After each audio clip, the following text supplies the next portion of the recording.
चलो, ये टेंशन मेरी होनी चाहिए, मोशन। नया चैप्टर लिखो, मोशन गति। तुम फालतू की टेंशन मत लिया करो, ये टेंशन मेरी होनी चाहिए कि मुझे सिलेबस कैसे करवाना है। तुम्हें तो टेंशन ये होनी चाहिए कि मेरे को तैयारी कैसी करनी है। मैं बार बार बोल रही हूं आपको ये बात। Dinesh good morning. तुम्हें केवल टेंशन ये होनी चाहिए कि जितना पढ़ा दिया उतना तो तुम्हारा कवर है क्या, उसको तो कम से कम पूरा कंप्लीट करो। अरे अनिल, सारी पीडीएफ सारी साथ ही मिलेगी, या तो आज डाल देंगे बन गई ये सारी, या फिर कल डाल देंगे। अब टेंशन मत लो, पीडीएफ सारी साथ आएंगी कंप्लीट। मतलब जितने टॉपिक से कईयों की पीडीएफ तो आपको पहले मिल जाएगी, पढ़ाया बाद में जाएगा। चलो, मोशन गति की हम बात करते हैं। देखो, सबसे पहले तो इस मोशन वाले चैप्टर से कैसे सवाल हमसे पूछे जाते हैं। सबसे ज्यादा सवाल तो देखो यहाँ पे वेग और चाल से पूछे जाते हैं, वेग से और चाल से। अब देखो, कई बच्चे ऐसे होते हैं जिनको वेग और चाल में डिफरेंस नहीं पता, दूरी और विस्थापन में डिफरेंट नहीं पता, ठीक है। तो ऐसी साउंड के अंदर नहीं है, सुनील जी थंबनेल को चेंज करवाएंगे, ये गलती से डाल दिया गया है, जल्दी में, इसलिए। देखो, मोशन गति की बात करेंगे, नया चैप्टर है ये मोशन गति। तुम सुनते नहीं हो बात को, एक बार तो। हाँ बिल्कुल शिवांगी, पता है करूंगी मैं। Ragini okay, hello. चलो, तो देखो मोशन गति। अब पढ़ाई पे ध्यान दो, थोड़ा टाइम वेस्ट मत करो। मोशन गति, गति में आप क्या क्या पढ़ते हैं, गति क्या होती है, गति में चाल क्या होती है, वेग क्या होता है, त्वरण क्या होता है, आवेग क्या होता है, ये सारी चीजें हम किस में पढ़ते हैं, मोशन में पढ़ते हैं, गति में। और यहां से सवाल पूछे जाते हैं, एक तो न्यूटन की गति के नियम से, न्यूटन की गति के जो समीकरणें हमें दे रखी है उन 3 समीकरण से न्यूमेरिकल पूछे जाते हैं, प्लस यहाँ पे कुछ राशियों की विमाएं पूछी जाती है आपसे, मात्रक पूछा जाता है और विमा पूछी जाती है। और बहुत सिंपल तरीका है निकालने का, और बहुत सिंपल तरीके से हम इस चैप्टर को पढ़ेंगे। ज्यादा कुछ हार्ड चैप्टर नहीं है, क्योंकि मोशन गति वाला चैप्टर आपको पता है अपने 6th क्लास से शुरू हो जाता है, और 6th क्लास से शुरू होके 11th क्लास में कंप्लीट होता है, जिसमें अपन पढ़ते हैं सरल गति, ये सारे S1 S2 ये सारे पढ़ते हैं, ठीक है। अब देखो मोशन गति। देखो, गति को पढ़ने के लिए आपको 2 चीजें समझना बहुत जरूरी है। सबसे पहले आप समझेंगे डिस्टेंस को, 2 चीजें समझना बहुत जरूरी है, तो मोशन आराम से समझ में आता है। आपसे सवाल पूछा जाता है डिस्टेंस। अब आप क्या कहेंगे, मैम हमें पता है डिस्टेंस क्या होती है, हमें डेफिनेशन भी पता है और हम बता भी सकते हैं डिस्टेंस क्या होती है, लेकिन सवाल कैसे पूछे जाते हैं उनकी चर्चा भी मैं करूंगी। हमने डिस्टेंस लिया और दूसरा हमने क्या लिया, डिस्प्लेसमेंट। अब ये डिस्प्लेसमेंट क्या होता है, आप डिस्प्लेसमेंट को क्या लिखेंगे, विस्थापन लिखेंगे। डिस्प्लेसमेंट को आप क्या लिखेंगे, विस्थापन लिखेंगे। देखो, 2 राशियां समझना बहुत जरूरी होगा। सबसे पहले आपको डिस्टेंस यानी दूरी समझनी होगी, फिर आपको डिस्प्लेसमेंट यानी कि विस्थापन को समझना होगा। अब आपसे सीधा सवाल, जैसे सबसे पहले मैं बात करूं इनके डेफिनेशन की, कि इनकी परिभाषाएं क्या होती है, दूरी क्या होती है, डिस्टेंस क्या होती है, ठीक है। तो तय की गई कुल पथ की लंबाई, यानी कि जितनी डिस्टेंस हमने कवर की है उसकी जो टोटल लेंथ है उसे आप क्या कहते हैं, डिस्टेंस, दूरी कहते हैं। यानी मैंने एक डेफिनेशन आपके सामने लिखी। देखो, डेफिनेशन काम की नहीं है, लेकिन सवाल करने में बहुत काम आएगी। डेफिनेशन हम क्या लिखते हैं, किसी भी वस्तु व्यक्ति द्वारा तय की गई कुल दूरी, कुल पथ की लंबाई, तय की गई कुल पथ की लंबाई, कि वो कितना लंबा चला है, वो कितनी डिस्टेंस उसने कवर करी है। जैसे मान लो एक व्यक्ति ने इस ए पॉइंट से चलना शुरू किया और वो यहां से इस बी पॉइंट पर गया, और यहां के बीच की दूरी 10 किलोमीटर है। कितने किलोमीटर है, 10 किलोमीटर। तो आप सीधा क्या बोल देंगे कि उसकी तय की गई कुल पथ की जो लंबाई है, जिस रास्ते पे वो चला था उसकी जो लंबाई है, लेंथ है, वो कितनी है, 10 किलोमीटर। तो आप सिंपल सी बोल देंगे कि मैम यहाँ की डिस्टेंस कितनी है, 10 किलोमीटर है, ठीक है। लेकिन डिफरेंस क्या होता है फिर ये डिस्प्लेसमेंट, विस्थापन क्या होता है। हमने दूरी को तो क्या बोला कि जितना हम चल गए, चाहे आप कितना भी चले हो, चाहे आप 10 किलोमीटर चले गए, 20 किलोमीटर चल गए, 5 किलोमीटर चल गए, जितना आप चल गए, चाहे आप घूम फिर के वापस आ गए हो, फिर वापस चले गए हो, कैसे भी आप चले हो, लेकिन आपने जितनी लंबाई के पथ पे आप चल लिए हो उसे आप क्या कहते हैं, डिस्टेंस कह देते हैं, दूरी कह देते हैं। अब देखो नेक्स्ट सवाल आपसे क्या पूछा जाता है, डिस्प्लेसमेंट से कि विस्थापन क्या होता है। देखो डिस्टेंस और डिस्प्लेसमेंट में एक डिफरेंस हम इनकी डेफिनेशन से देखेंगे। क्या डिफरेंस होता है, ध्यान से सुनो कि कोई व्यक्ति है, अगर मैं इसकी डेफिनेशन लिखूं तो डेफिनेशन क्या होती है, इनिशियल पॉइंट से लेके फाइनल पॉइंट, ये हो गया इनिशियल पॉइंट और ये हो गया इसका फाइनल पॉइंट, यानी कि प्रारंभिक बिंदु, हम क्या पढ़ रहे हैं, ये इसका क्या हो गया, प्रारंभिक बिंदु। इनिशियल पॉइंट का मतलब क्या होता है, प्रारंभिक बिंदु, ठीक है। अब इसके बाद F का मतलब क्या होता है, फाइनल पॉइंट। फाइनल पॉइंट का मतलब क्या हो गया, अंतिम बिंदु। फाइनल पॉइंट का मतलब क्या हो गया, अंतिम बिंदु। तो आप क्या बोलेंगे, किसी व्यक्ति या वस्तु द्वारा इनिशियल पॉइंट से फाइनल पॉइंट के बीच में उसने कितनी दूरी तय की है, ठीक है। या फिर आप क्या बोलेंगे कि सबसे छोटे से छोटे पथ की जो दूरी है, सीधी दूरी को आप क्या कह सकते हैं, विस्थापन कह सकते हैं। लेकिन सही डेफिनेशन जो आपको समझाएगी वो सही डेफिनेशन ये होगी कि प्रारंभिक बिंदु और अंतिम बिंदु की लास्ट पॉइंट पे वो कहां रुका है।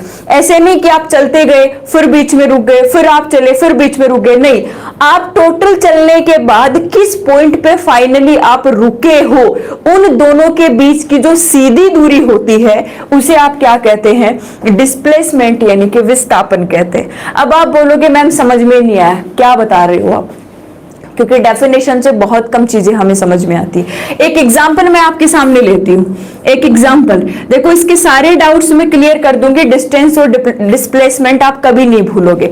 सपोज करो आप जो भी है, आपका जो भी नाम है, आप यहां से चलना शुरू कर रहे हो, जैसे मान लो शिवांगी है, वो यहां से चलना शुरू कर रही है। अब ये ए पॉइंट है, उसने यहां से चलना शुरू किया, तो आप क्या बोलोगे, मैम ये इसका क्या हो गया, प्रारंभिक बिंदु है, इनिशियल पॉइंट है। आप क्या बोलोगे, ये इसका इनिशियल पॉइंट है, प्रारंभिक बिंदु है। वो इनिशियल पॉइंट से चलना क्या कर रहा है, शुरू कर रहा है, शुरू किया और वो कहां तक गई, यहां तक गई, ठीक है। अब क्या हुआ, कंफ्यूज हो गया। कंफ्यूज का मतलब भूल गई। ये यहां से यहां तक 10 किलोमीटर चली गई और फिर याद आया कि मामा का घर तो 5 किलोमीटर पीछे रह गया है। अब क्या हुआ, ये यहां से घूम के वापस आएगी इसी रास्ते पर, और वापस कितना आई, 5 किलोमीटर आई। ये वापस कितना किलोमीटर आई, 5 किलोमीटर आई।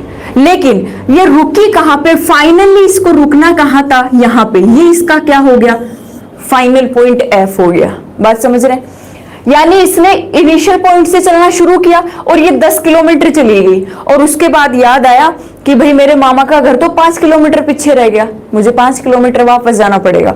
तो यहीं से घूम के इसी रास्ते पर 5 किलोमीटर क्या हुई, वापस आई। फाइनली ये रुकी कहां पे, यहां पे।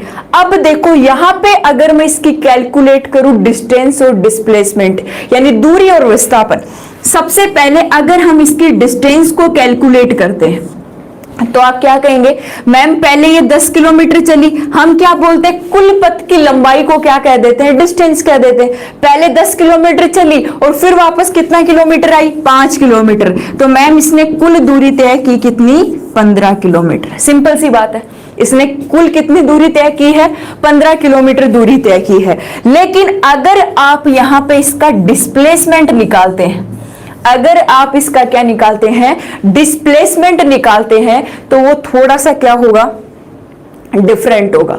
कैसे डिफरेंट होगा, इसका डिस्प्लेसमेंट अगर अपन निकालेंगे तो डिस्प्लेसमेंट क्या होता है, प्रारंभिक बिंदु और अंतिम बिंदु के बीच की छोटी से छोटी दूरी, या फिर वो प्रारंभिक बिंदु से चलने के बाद किस अंतिम बिंदु पे रुकी। मेरी बात ध्यान से सुनो, उसे यहीं पे जाना था, उसे केवल 5 किलोमीटर, ये दूरी कितनी है, 5 किलोमीटर, उसे 5 किलोमीटर ही जाना था, ठीक है। या फिर आप क्या कहेंगे, प्रारंभिक बिंदु ये और अंतिम बिंदु ये, तो प्रारंभिक बिंदु और अंतिम बिंदु के बीच की छोटी से छोटी दूरी कितनी है, 5 किलोमीटर।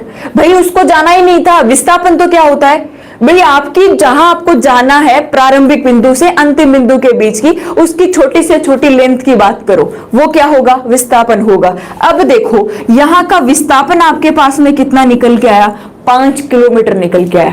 यानी 2 सवाल आपसे पूछे गए। हमने कहा कि जैसे कोई भी एग्जांपल हमने शिवांगी का लिया था कि वो यहां से चलना शुरू करती है, यहां जाती है, फिर वापस आती है। तो अगर आपसे शिवांगी से पूछा गया कि बताओ तुम्हारी डिस्टेंस कितनी है, तो आंसर क्या आएगा? 15 किलोमीटर। लेकिन आपसे पूछ लिया जाए कि फिर इसका डिस्प्लेसमेंट कितना है, विस्थापन कितना है, तो आप क्या कहेंगे? भाई इनिशियल पॉइंट से फाइनल पॉइंट के बीच की दूरी तो 5 किलोमीटर ही थी, ये तो गलती से आगे निकल गई। जबकि ये रुकी फाइनल पॉइंट यहां पे आके रुकी है, तो सीधी हम तो यहां से यहां तक की दूरी देखेंगे, और यहां से यहां तक की दूरी कितनी है? 5 किलोमीटर है। ठीक है, तो ये इनके डेफिनेशन से एक बहुत अच्छा डिफरेंस हमें समझ में आता है कि दूरी और विस्थापन एक दूसरे से अलग कैसे हैं। ठीक है, दूरी तो क्या होती है? कुल पथ की लंबाई होती है, जितना चला वो सारी क्या होती है? डिस्टेंस होती है। और डिस्प्लेसमेंट की अगर बात करता है तो डिस्प्लेसमेंट क्या होती है? शॉर्ट लेंथ होती है इनिशियल पॉइंट से फाइनल पॉइंट के बीच में। जैसे एक दूसरा एग्जांपल और दे देती हूं मैं आपको। देखो, बातें हमें तभी समझ में आती है जब अपन प्रैक्टिकली कोई एग्जांपल लेके समझते हैं, प्रैक्टिकली।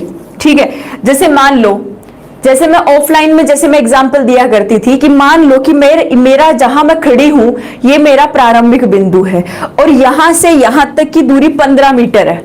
कितनी है? 15 मीटर। मैं चल रही हूं, 15 मीटर है। मैं 15 मीटर आई, फिर मैं चलती रहती हूँ इधर उधर, ये 15 मीटर इधर आई, 15 और 15 30। फिर मैंने क्या किया? फिर मैं वापस इधर आ गई। कितनी हो गई? 45। मतलब मेरी दूरी बढ़ती जा रही है, लेकिन मेरा विस्थापन है वो 0 भी हो सकता है और माइनस में भी जा सकता है। ठीक है, जैसे एक और एग्जाम्पल हो, बहुत सी बातें आपको यहां से समझ में आएगी। एक बार मैं मिटा रही हूं। पहले देखो, दूरी है वो कभी 0 नहीं हो सकती। दूरी है वो 0 हो सकती है, धनात्मक हो सकती है, लेकिन कभी ऋणात्मक नहीं हो सकती। ये बात बहुत इंपॉर्टेंट है। मैं यहां पे क्या लिख रही हूं कि जो डिस्टेंस होती है, आपकी जो डिस्टेंस है, दूरी है, वो 0 भी हो सकती है और धनात्मक होगी, हमेशा पॉजिटिव होगी। कभी भी दूरी नेगेटिव नहीं हो सकती।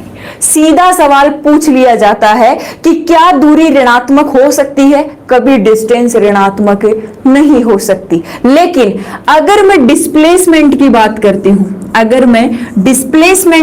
करती हूं, अगर मैं विस्थापन की बात करती हूं, देखो अब तो इंग्लिश टर्म समझ में आ जाएगी क्योंकि एक बार मैंने हिंदी लिख दी है। अगर मैं डिस्प्लेसमेंट की बात करती हूं तो आपका विस्थापन 0 भी हो सकता है, विस्थापन पॉजिटिव भी हो सकता है, और आपका विस्थापन नेगेटिव भी हो सकता है। अब सवाल क्या आता है, मैम विस्थापन नेगेटिव कैसे होगा? जो छोटी से छोटी लेंथ है वो ऋणात्मक कैसे होगी? भाई आपसे पूछा जाए कि आपने कितना विस्थापन तय किया, तो आप कहोगे -5 किलोमीटर। तो अगला क्या समझेगा? -5 किलोमीटर, इसका मतलब क्या है?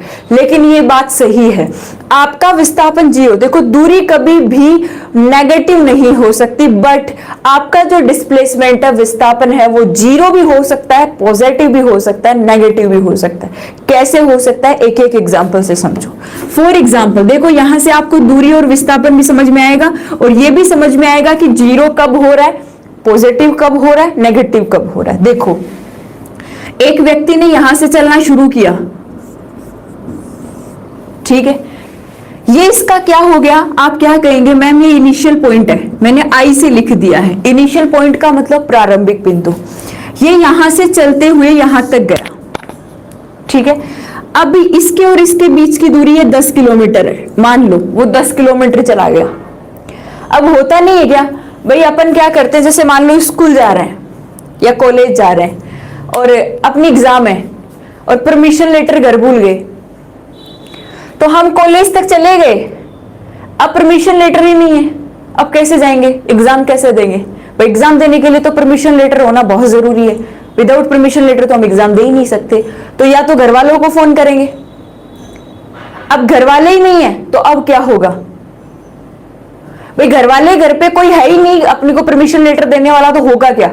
अब मेरे जैसे को तो एग्जाम में सपने ही यही आते हैं कि मैं परमिशन लेटर भूल गई, मेरे पास पेन नहीं है, मेरे पास पेंसिल नहीं है, मैं ये नहीं कर पा रही, मैं वो नहीं कर पा रही, क्योंकि हमारा एक डर होता है और हम चीजों को संभाल के रखने की कोशिश करते हैं, लेकिन फिर भी भूल जाते हैं। अब आप भूल गए, अब आपको वापस आना पड़ेगा घर तक। मतलब आपने क्या किया, जिस रास्ते से आप गए उसी रास्ते से आप वापस आए, ठीक है। ये आप यहीं आके रुक गए, आपकी एग्जाम नहीं हुई, आपकी एग्जाम नहीं हुई कि भाई अब टाइम निकल चुका है तो आपकी एग्जाम नहीं होगी, तो आप आके रुक गए, कोई बात नहीं, देख लेंगे, अगली साल दे देंगे। तो आप जिस पॉइंट से गए थे उसी बिंदु पे वापस आ गए ना। अगर आपकी कुल डिस्टेंस यहां पे पूछी जाए, अगर आपको यहां पे आपकी कुल डिस्टेंस पूछी जाए, कुल दूरी पूछी जाए, तो आप क्या कहेंगे कि हम पहले 10 किलोमीटर गए और फिर 10 किलोमीटर वापस आए, तो हमारी डिस्टेंस कितनी हो गई? 20 किलोमीटर। हमारी डिस्टेंस कितनी हो गई? 20 किलोमीटर हो गई। बट अगर हमें हमारा डिस्प्लेसमेंट पूछा जाए, डिस्प्लेसमेंट का मतलब विस्थापन पूछा जाए, तो हम क्या कहेंगे? देखो विस्थापन, अगर आप इस तरफ गए थे तो आपका हो गया प्लस का 10, और आप इस तरफ आ रहे तो कितना हो गया? माइनस का 10। यानी प्लस 10 और माइनस 10 कितना हो गया? 0। और 0 क्यों हुआ? क्यों हुआ 0? 0 इसलिए हुआ कि प्रारंभिक बिंदु और अंतिम बिंदु दोनों एक ही जगह है, और प्रारंभिक बिंदु और अंतिम बिंदु के बीच की दूरी कितनी है? 0 है। तो आप क्या कहेंगे कि मैम इसका डिस्प्लेसमेंट कितना हो गया? 0 हो गया। विस्थापन कितना हो गया? 0 हो गया। जिस प्रारंभिक बिंदु से आपने चलना शुरू किया था, आप वहीं पर आके रुक रहे हो। आपका अगर अंतिम बिंदु वही है, तो आपका जो विस्थापन है, डिस्प्लेसमेंट है, वो कितना होगा? 0 होगा। ठीक है, तो यहां से एक बात हमारी क्लियर हो गई। यहां पे डिस्टेंस, देखो डिस्टेंस कभी नेगेटिव जा रही है क्या? नहीं जा रही, लेकिन डिस्प्लेसमेंट अभी 0 हो चुका है और नेगेटिव भी जाएगा। कैसे जाएगा?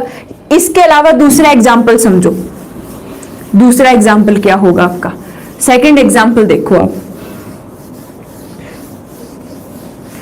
सेकंड एग्जांपल देखना। सेकंड एग्जांपल क्या होगा? देखो, किसका नाम लो?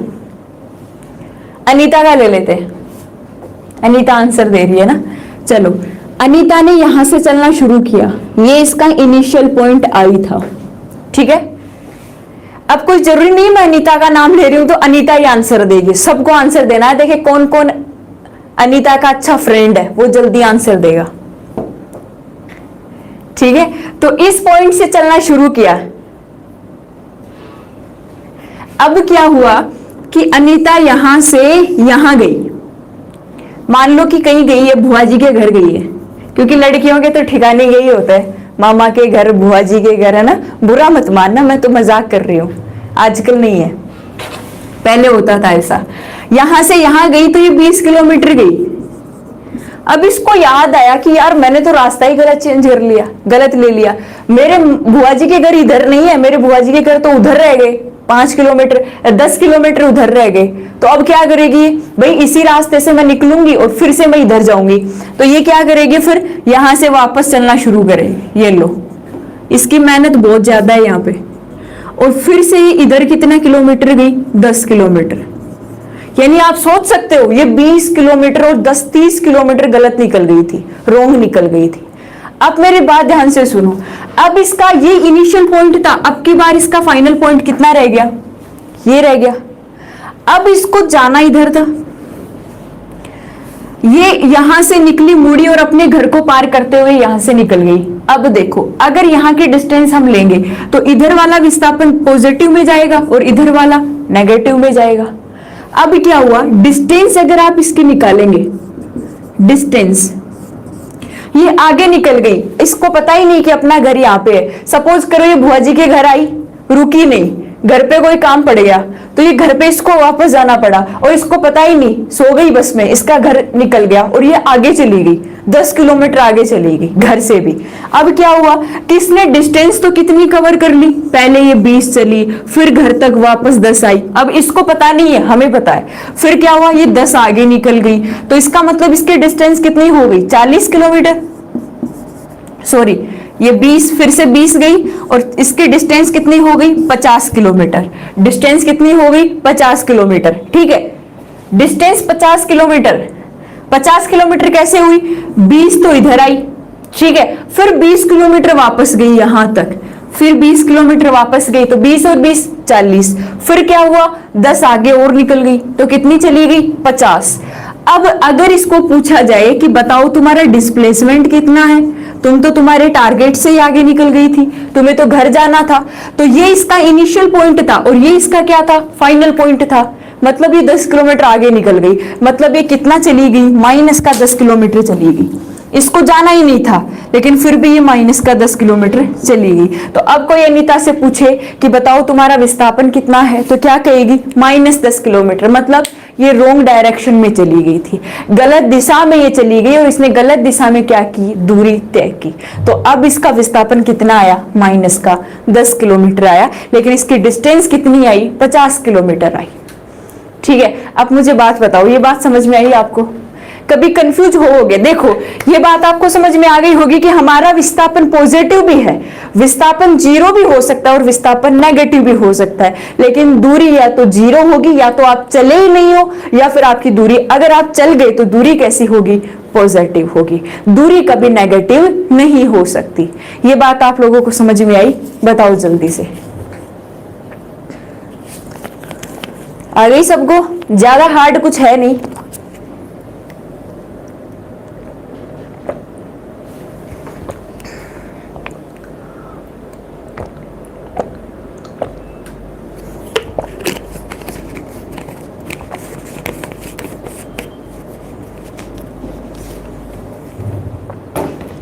ठीक है, चले आगे।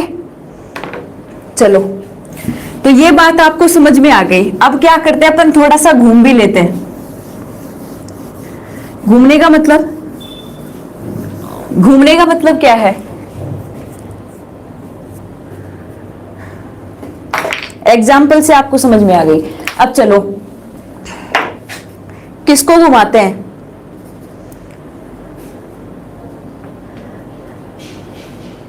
सर्कल में घूमेंगे अब। बिल्कुल, हम किस में घूमेंगे अब? सर्कल में।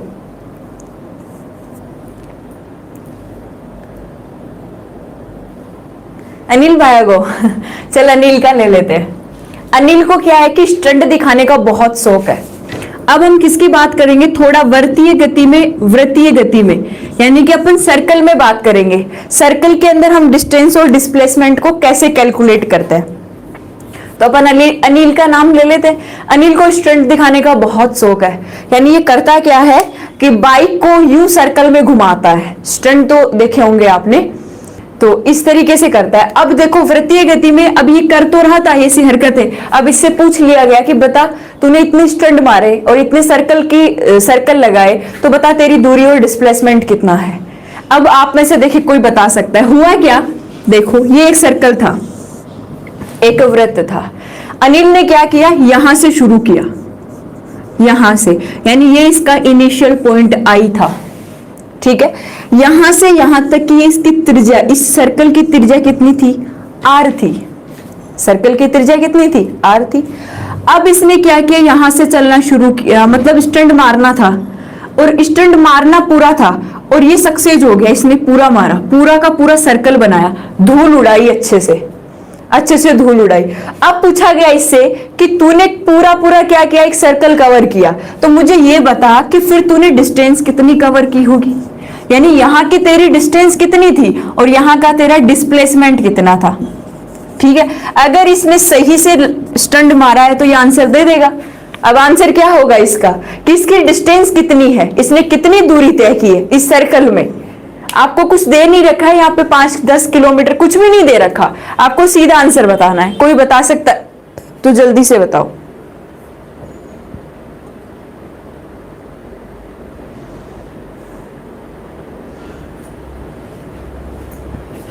बिल्कुल, रंजन ने सही आंसर दिया है। हाँ शिवांगी सही है। अब देखो हुआ क्या, ध्यान से समझो। इसने यहां से चलना शुरू किया, अब हुआ क्या कि ये यहां से चला और इसी पॉइंट पे आके रुक गया। आप क्या कहेंगे, इसका फाइनल पॉइंट भी यही है। इसने दूरी तय कितनी की, दूरी तय की सर्कल की परिधि के बराबर। ये क्या होती है, ये जो हमने बनाई है ये होती है सर्कल की परिधि। ठीक है, और सर्कल की परिधि क्या होती है, 2πr। सर्कल की परिधि क्या होती है, 2πr होती है। ये मैथ्स में पढ़ा होगा, 2πr। ठीक है, तो हम क्या लिखेंगे कि इसकी डिस्टेंस कितनी होगी। आप सीधा बोल सकते हैं मैम इसकी डिस्टेंस होगी 2πr। इसकी डिस्टेंस कितनी हो गई, 2πr हो गई। लेकिन अगर इसके विस्थापन की बात करें तो देखो इसने इस पॉइंट से चलना शुरू किया और इसी पॉइंट पे आके रुका, यानी यही इसका इनिशियल पॉइंट और ये इसका फाइनल पॉइंट। तो आंसर कितना आया, इसका डिस्प्लेसमेंट कितना आया, 0 आया। ठीक है, तो ये हो गई सर्कल का एक क्वेश्चन। सीधा ऐसे भी पूछा जा सकता है कि एक व्यक्ति एक वृत्तीय गति में जहां से चलना शुरू करता है उसी पॉइंट पे आके रुक जाता है, ठीक है, तो उसका विस्थापन और दूरी कितनी होगी? तो आप क्या कहेंगे, दूरी डिस्टेंस तो 2 पाई आर परिधि के बराबर होगी, और डिस्प्लेसमेंट कितना हो गया इसका? 0 हो गया। अब देखो थोड़ा सा कच्चा खिलाड़ी है रमेश, ठीक है। अब दूसरा सवाल क्या पूछा गया, रमेश कच्चा खिलाड़ी का मतलब क्या है? स्टंट तो लगाएगा लेकिन बीच में गिर जाएगा, बीच में गिर जाएगा। मजाक कर रही हूँ बस समझाने के लिए, तुम बुरा मत मान जाना, हो सकता है तुम अनिल से भी अच्छे हो, क्योंकि मैंने तो देखा ही नहीं है। तो अब हुआ क्या कि एक सर्कल था, रमेश को कहा गया कि इसमें तुम्हें स्टंट लगाना है। अब क्या किया इसने, जोश ही जोश में, भाई मुझे बोला गया है, और आपको पता है कि जब हमें थोड़ा बड़ा चढ़ा के बोलते हैं तो एक जोश आता है अंदर, जोश ही जोश में क्या किया इसने, इस बिंदु से बोले मैं यहां से लगाना शुरू करूंगा। भाई बोले ठीक है तेरी जच्चे वहां से कर ले। तो ये इसका इनिशियल पॉइंट था आई, यहां से इसने स्टंट लगाना शुरू किया और बाइक को यूं सर्कुलर घुमाया और ये यहीं पे आके गिर गया, मतलब आधा ही सर्कल लगा पाया, ठीक है। यहां से ये इसने इनिशियल पॉइंट था और ये इसका क्या था? Final point. ये क्या होगी? त्रिज्या आर हो गई। त्रिज्या क्या है? आर है। ये यहां पे आके गिर गया। अब पूछा गया रमेश से कि चल रमेश ये बता तेरी डिस्टेंस कितनी थी? भाई कोई बात नहीं, तू गिर गया, आगे से ध्यान रखेगा, थोड़ी प्रैक्टिस करेगा तो पहुंच जाएगा फाइनल पॉइंट तक। अब इससे पूछा गया कि बता रमेश तेरी डिस्टेंस कितनी थी और डिस्प्लेसमेंट कितनी थी? तो बताओ बताओ जल्दी बताओ। फिर परवीन का भी नंबर आएगा, कुलदीप का भी आएगा, सबका नंबर आएगा, एक एक का। बताओ जल्दी बताओ।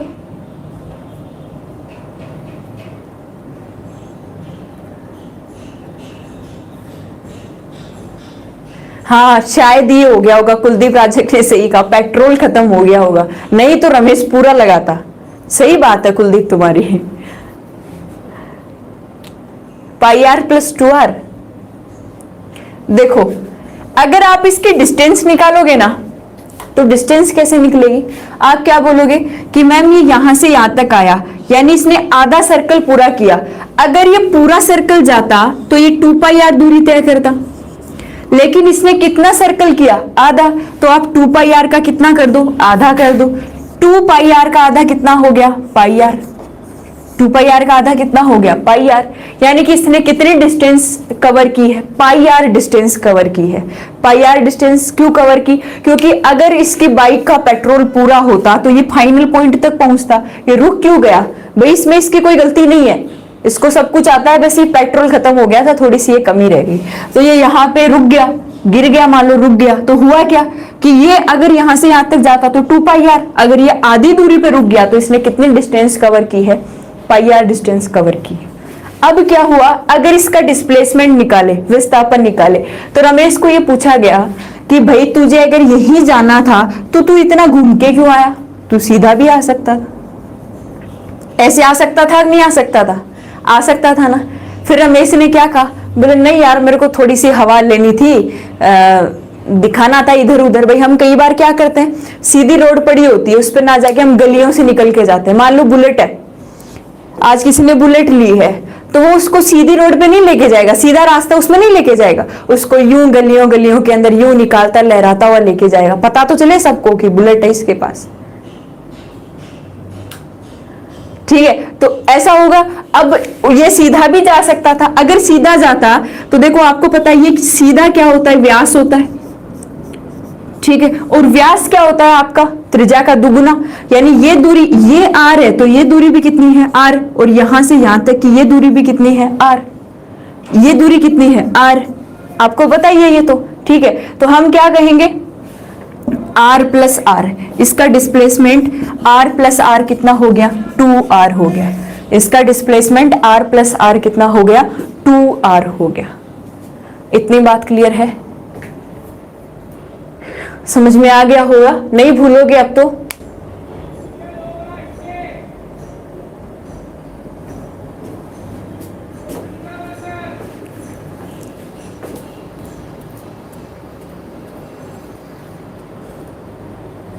आ गई बात समझ में? एक बार मैं पानी पी लेती हूँ।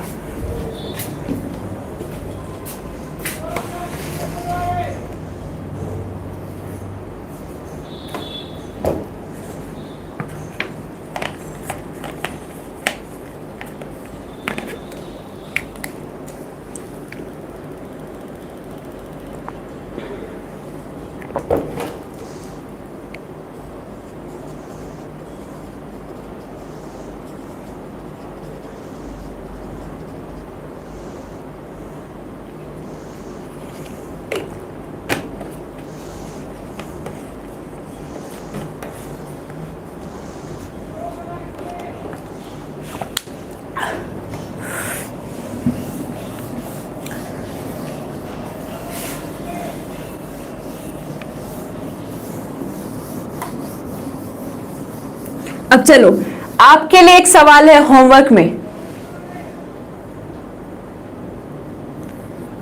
आपके लिए एक सवाल है, कल करके लाना है।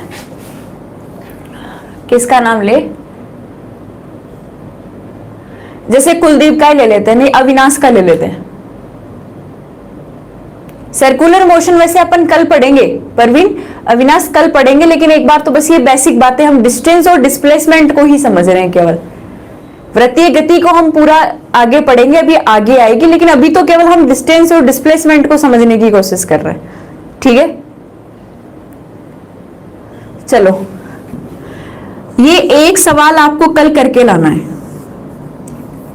कल मैं आपसे आंसर पूछूंगी। ठीक है, सभी कोई भी है, अंचन है, अनिल है, अपना अपना नाम ले लेना। जैसे मैंने मेरा ही ले लिया, मैंने यहां से चलना शुरू किया और हुआ क्या, यहां आके मैं रुक गई। ठीक है, मतलब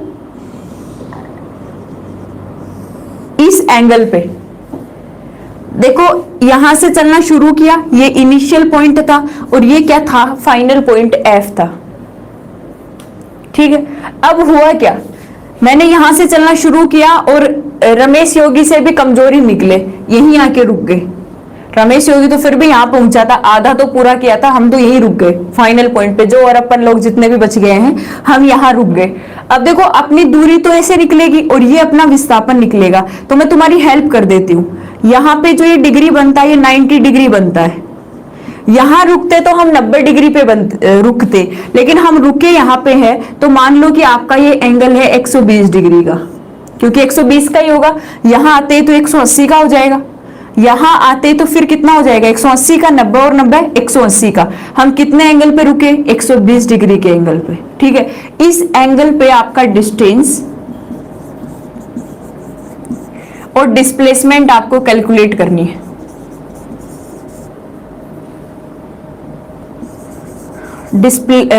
डिस्टेंस और डिस्प्लेसमेंट आपको कैलकुलेट करनी है, और ये सवाल है आपके लिए कल के लिए। कल आपको ये सवाल पूरा करके लाना है, ज्यादा कुछ हार्ड नहीं है, दिमाग लगाओगे तो हो जाएगा। ये एंगल जो आपका बन रहा है ना, सही से बना लेना। ये ऐसे है, ये एंगल बन रहा है ना फाइनल पॉइंट का और इनिशियल पॉइंट का, ये 120 डिग्री का है। अब कैसे निकालना है वो आप सोच लेना।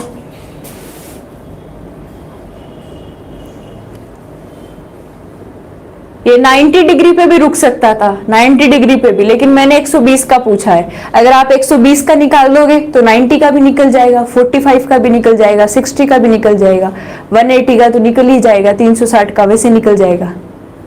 हो जाएगा, हो जाएगा तो आप कर लाना। ठीक है, चलो नहीं हो तो मुझे कल बता देना, मैं कल करवा दूंगी।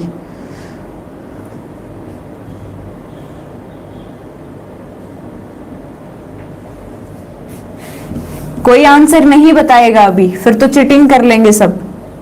अभी आंसर नहीं बताएगा कोई भी।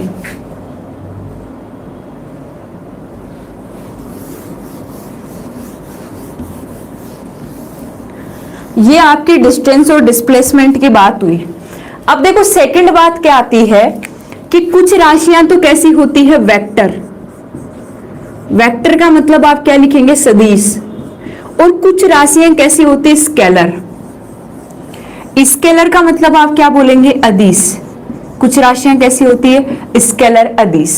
ठीक है, अब देखो सदिश का मतलब सिंपल समझा रही हूं, वैसे तो अगर अपन बात करें तो वेक्टर और अगर स्केलर ही पढ़ना चाहे तो कम से कम 10 दिन हमें लग सकते हैं वेक्टर और स्केलर को पढ़ने के लिए, क्योंकि आपको पता है कि हमारी 11th की जो मैथमेटिक्स और फिजिक्स है वो सारी वेक्टर और स्केलर से भरी हुई है। वेक्टर स्केलर यही हम करते रहते हैं, लेकिन यहाँ पे हमें थोड़ी बेसिक सी बात चर्चा में लेनी है। देखो सदिश का मतलब क्या होता है, सै का मतलब सात, दिश का मतलब दिशा। जिन राशियों की दिशा साथ में होती है उसे आप सदिश राशियां कहते हैं, ठीक है। और जिन राशियों की दिशा नहीं होती, अदिश का मतलब जिन राशियों की दिशा नहीं होती उन क्वांटिटी को आप क्या कहते हैं, स्केलर क्वांटिटी कहते हैं, स्केलर या अदिश राशियां कहते हैं। अब ऐसा ही सवाल बार बार आपसे पूछा जाएगा कि वेग सदिश है, चाल कैसी राशि है, त्वरण कैसी राशि है, आयाम कैसी राशि है, मतलब बहुत से सवाल आपसे पूछे जाएंगे। बल आघूर्ण कैसी राशि है, जड़त्व आघूर्ण कैसी राशि है, तो इन सब की चर्चा इस चैप्टर में हम पूरी करेंगे। अब यहां से आपसे पूछ लिया गया डिस्टेंस और डिस्प्लेसमेंट के बारे में, क्योंकि अगर आपने डिस्टेंस और डिस्प्लेसमेंट को याद कर लिया ना तो मैं गारंटी देती हूं आपके बिल्कुल मैग्नीट्यूड होना चाहिए साथ में, सही है। डायरेक्शन और मैग्नीट्यूड दोनों होते हैं तो वो राशियां कैसी होती है, वेक्टर होती है। और जिनका डायरेक्शन नहीं होती, ओनली मैग्नीट्यूड होता है, वो कैसी होती है, स्केलर होती है, ठीक है। अब क्या होता है कि डिस्टेंस और डिस्प्लेसमेंट अगर आपको याद रह जाएगा, तो डिस्टेंस और डिस्प्लेसमेंट याद है तो आप सारे सवाल कर सकते हैं। मुझे एक बात बताओ कि दूरी की कोई दिशा है क्या? आप कितने डिस्टेंस चल के आए, आपने बुलेट ले रखी है, आप गलियों से, भाई आपको जाना कहाँ था? मान लो आपको घर से कोचिंग सीख कर आना था, श्री राम कोचिंग में आना था, और मैंने आपको सीधा रास्ता बताया कि आप ऐसे होके सीख कर आओ, और यहाँ सीकर में श्री राम कोचिंग है, आप यहाँ बजाज रोड पे या फिर नवलगढ़ रोड पे पहुंचो। अब हुआ क्या कि कुछ स्टूडेंट है बोले सीकर की गलियों की हवा खा लेते हैं, आज तो चल लेंगे, कोचिंग ही तो पहुंचना है, शाम तक पहुंच जाएंगे, क्या दिक्कत है। बुलेट थी हमारे पास, हम उसको यूं घुमो के फिर पता नहीं कौन सी गलियों से निकल के कोचिंग पहुंचे। अब आपसे पूछा गया, मैंने पूछा कि तुम्हारी डिस्टेंस की कोई डायरेक्शन और कोई मैग्नीट्यूड है, तो आप क्या कहेंगे, नहीं हम कहाँ से आए हो?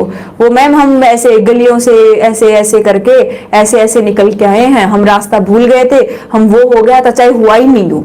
मतलब आपकी डिस्टेंस की कोई भी डायरेक्शन और मैग्नीट्यूड नहीं है। मीन्स आप क्या कहोगे कि हमारी जो दूरी होती है ना, ये एक प्रकार की स्केलर क्वांटिटी होती है। स्केलर का मतलब आप क्या कहेंगे, मैम एक अदिश राशि है। कैसी राशि है? एक अदिश राशि है, एक प्रकार की स्केलर क्वांटिटी होती है। क्या? डिस्टेंस।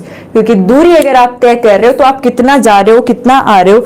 अब आपको पता है क्या बस वाला आपको कितना घुमा के ले जाएगा, लेकिन आपको पता है कि हम फाइनल पॉइंट पे कहां रुके और इनिशियल पॉइंट हमने कहां से चलना शुरू किया था। सीधा रास्ता अगर आपने चूज किया है तो वो आपका क्या होगा, डिस्प्लेसमेंट होगा। मान लो मैंने कहा कि जैसे मान लो कोई भी है, जैसे मान लो अनिल है, जम्मू से आ रहा है, कश्मीर से आ रहा है, तो मैंने इसको कहा कि आप यहाँ से जयपुर उतरना, जयपुर से आप सीकर पुलिया उतरना, ठीक है। इसने यही किया, सीकर पुलिया उतरा। हमने कहा कि पुलिया से हम एक आदमी को भेज रहे हैं जो आपको कोचिंग लेके आएगा। ये जानता है, वैसे झुंझुनू का तो जानता है। तो पुलिया से इसको भवन लेके गए, हम नवलगढ़ रोड ले गए, वहां हमारी कोचिंग थी। अब हमें पता है ना इसका कि इसका विस्थापन कितना था और इसकी डिस्टेंस कितनी थी। क्यों पता है? क्योंकि हमने इसको शॉर्टकट एक रास्ता दिया था।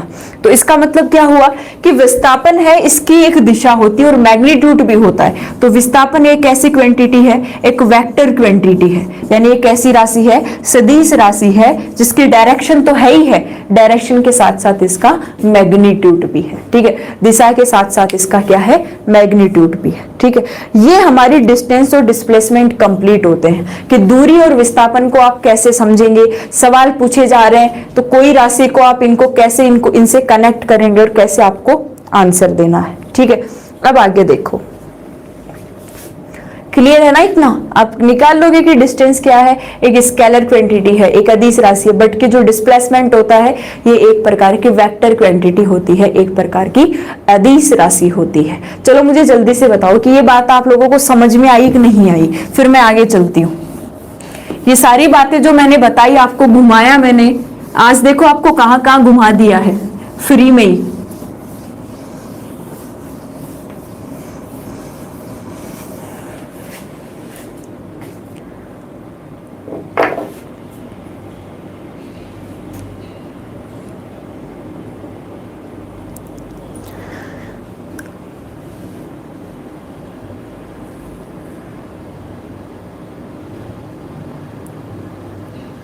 ओके, गर्ल्स कहाँ गई? वो कहाँ गई? शिवांगी, सानवी, अनीता, गए क्या तुम लोग?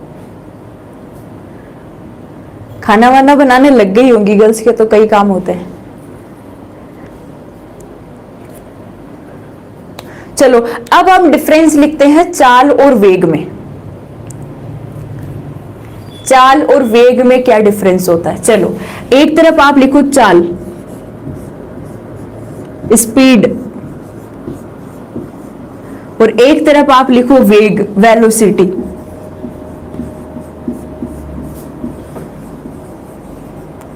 इनमें डिफरेंस होता है।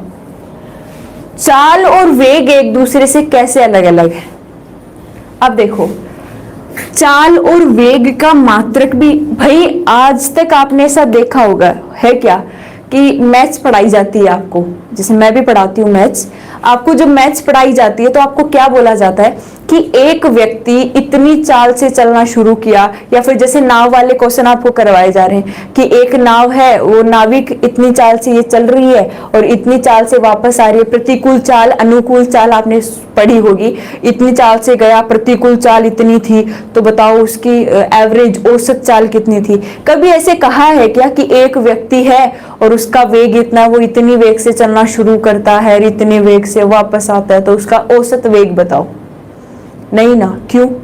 कारण होता है इसके पीछे। कारण क्या होता है? देखो चाल क्या होती है, आपने एक छोटी सी फॉर्मूला हम 6 क्लास से पढ़ते आते हैं, हमें सिखाया जाता था, बोलो चाल बराबर दूरी बटा समय, बोला जाता था ना। और इस फॉर्मूले ने हमारी कॉलेज तक पीछा नहीं छोड़ा। मैथ्स और फिजिक्स जिनके थी उन बच्चों को तो पता होगा कि कॉलेज तक हमारा पीछा नहीं छोड़ा। हम इसको हमेशा यही पढ़ते आए हैं, चाल बराबर दूरी बटा समय। यानी आप क्या लिखते हो? S is equal to D upon T, यानी speed is equal to distance upon time. चाल में हम किसको काम में लेते हैं? दूरी को काम में लेते हैं। एकांक समय में तय दूरी का मान ही क्या कहलाता है? चाल कहलाता है। एकांक समय में, एकांक जो समय है इसमें जो तय की गई दूरी है उसका मान ही क्या कहलाता है? चाल कहलाता है। अगर मैं इस चाल का मात्रक आपके सामने लिखना चाहूं तो आप क्या लिखेंगे? इसका मात्रक क्या होगा? दूरी को आप किस में ले लोगे? मीटर में। तो समय किस में आ जाएगा? सेकंड में। तो मात्रक क्या आ गया? मीटर प्रति सेकंड। अगर आप दूरी को किलोमीटर में लोगे तो मात्रक क्या आ गया? किलोमीटर प्रति घंटे। सिंपल सी बात है। अगर आप दूरी को मीटर में ले रहे हो तो मीटर प्रति सेकंड, किलोमीटर में ले रहे हो तो किलोमीटर प्रति घंटे हो गई। ये किसका मात्रक है? चाल का मात्रक है। अगर आप इसकी विमा लिखना चाहो, विमा है, विमा किसकी फॉर्म में रखी जाती है? MLT की फॉर्म में। MLT की फॉर्म में हम क्या लिखते हैं? विमा लिखते हैं। M क्या होता है? मास।